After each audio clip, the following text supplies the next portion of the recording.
大家好，我 Patrick。2年前，我曾承诺要为大家深入江喜墨这个庞大的鱼类家族，但其种类之繁多，生态之复杂，着实是一项不小的挑战。今天我将带领大家聚焦其中一个尤为精彩的科——花浆科，一个藏匿于热带和亚热带水域的家族，包含了200多个种和亚种，其中的成员更是不计其数。你或许从未留意，这些色彩斑斓的小鱼早已在你的日常生活中留下足迹。或许就在你我的鱼缸中装点着我们的生活。花浆科分为3个亚科、44个属，大多数生活在淡水中，也有生活在半咸水和咸水中的。它们展现出了出色的适应性。由于其成员实在太多，我就挑选一些典型的浆鱼来为大家介绍一下吧。黑花浆又称短鳍茉莉，或者直接叫它的商品名玛丽鱼，一种非常常见的花浆，雄鱼体长4至8厘米，雌鱼4至12厘米。分布于中南美洲墨西哥至哥伦比亚的淡水、半咸水流域，为高经济价值的观赏鱼，具有多种人工改良品种以及短身形的个体，有着金、银、黑3种基本色。值得一提的是，黑花浆与同属的茉莉花浆和番茄花浆有着很微妙的关系，在水族市场上，这3种鱼经常被当成同一种来售卖。不过说实话，这区别倒也不大。比如最典型的番茄茉莉，具有明显的性别二态性。它具有非常夸张的背鳍，雄鱼的背鳍整个竖直展开，呈现扇状或梯形，背鳍的宽度略大于尾鳍的宽度，比茉莉花浆的背鳍还要更大。野生的番茄花浆雄鱼体长10至15厘米，雌鱼10至20厘米，但人工养殖的番茄花浆体型却要小一些，只能长到茉莉花浆差不多的体型，而纯种的番茄花浆是非常少见的。市面上居多的是番茄花浆与茉莉花浆的杂交个体。与黑花浆也有杂交，而且还都是可育的后代，可以说是你中有我，我中有你，你是我，我又变成了你，让人傻傻分不清楚。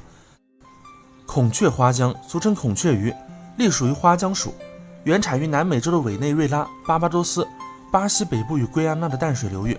也能生活在半咸水的环境中，具有非常明显的性别二态性，雌雄差异较大，其颜色艳丽，很受水族爱好者的欢迎，被引进了世界各地。是世界上分布最广的热带鱼之一。野生的孔雀花浆体型多为橄榄绿色，腹部渐退为银色，体型非常细小，就像金色鲫鱼变成各种各样的金鱼一样。在人类的精心培育下，孔雀花浆亦培育出了各种各样的花色品系，比如马赛克、金属、草尾、蛇纹、礼服等等。人们改变了孔雀花浆的体型和颜色，使其仿佛天生就为水族箱而生一般。孔雀鱼不仅以其色彩和形态著称，其活泼好动的性格和广泛的食性，也使其成为了易于饲养的理想宠物。它们的繁殖能力之强，堪称水族界的奇迹。据研究所示，孔雀花浆从出生成长为具有繁殖能力的成鱼，仅需2个月的时间，一些人工培育的品系甚至都不需要2个月，也因此赢得了100万鱼的戏称，象征着它们旺盛的生命力和无限繁殖的潜力。在面对这些喜欢群居的小鱼时，大家有没有想过，如果只养一条鱼，是否会让鱼感到孤单？这个问题涉及到了鱼类的社会行为和感知能力。对于孔雀花浆这类群居性较强的鱼类来说，它们在自然界中通常以群体形式生活，这有助于它们的觅食、防御天敌以及繁殖。在群体中，孔雀花浆能够通过视觉和化学信号进行交流，维持社会结构。如果只养一条孔雀鱼，它可能会失去一些自然行为的展示机会，比如与同类进行互动、建立社会等级等等，这在一定程度上可能会影响其心理状态和生活质量。尽管鱼的感知能力和情感体验与哺乳动物有所不同，但研究显示，鱼类能够感受到压力和焦虑，长期的孤独可能对它们的健康产生不利影响。然而值得注意的是，鱼类是否感到孤独，在科学上仍存在一定争议，因为它们表现情感的方式与哺乳动物不同，它们的感知能力和记忆能力也有限。一些适应能力强的个体可能在没有同伴的情况下也能保持健康状态，但这并不意味着这是最理想的生活条件。因此，你如果计划养孔雀鱼，从它们的自然习性和福祉考虑，建议至少养3到5条，以形成一个小的群体，这样更接近它们在自然环境中的生活方式，也有利于它们的心理和身体健康。还有一些花浆与孔雀鱼非常相似，可以当做孔雀鱼的平替，比如温氏花浆，又名安德勒孔雀鱼，体型很小，雄鱼长为1.5至3厘米，雌鱼2至4.5厘米。品系虽然没有孔雀鱼众多，但因为色彩鲜艳、灵动活泼，也很受水族爱好者的欢迎，并且能够与孔雀花浆产生可育后代。肯普氏花浆主要分布于美国佛罗里达州和乔治亚州的淡水溪流和沼泽地带，肯普氏花江以其小巧的体型和独特的外观而受到水族爱好者的喜爱。雄鱼个体通常具有鲜艳的色彩和明显的性二态性，而雌性较为朴素。这种鱼的最大体长一般不超过 2.5 厘米，是极少数能在美国本土找到的江鱼种类之一。值得注意的是，肯普氏花江在野外的种群数量因栖息地破坏而受到威胁，其野生种群被列为易危物种。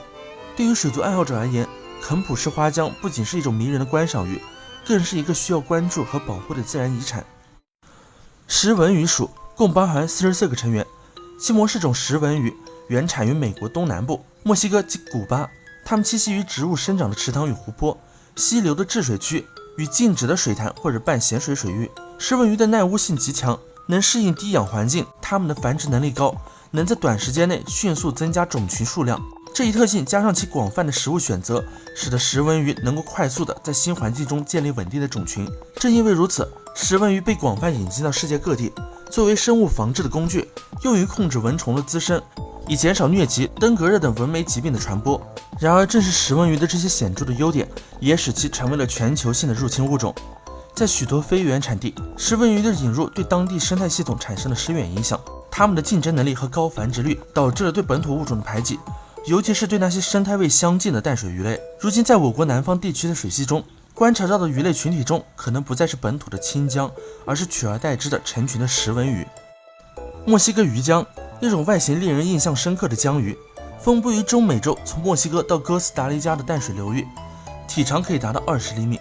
这在江鱼中堪称巨无霸。它们偏好栖息于植被茂盛的溪流与水渠之中，那里的环境提供了遮蔽和丰富的食物来源。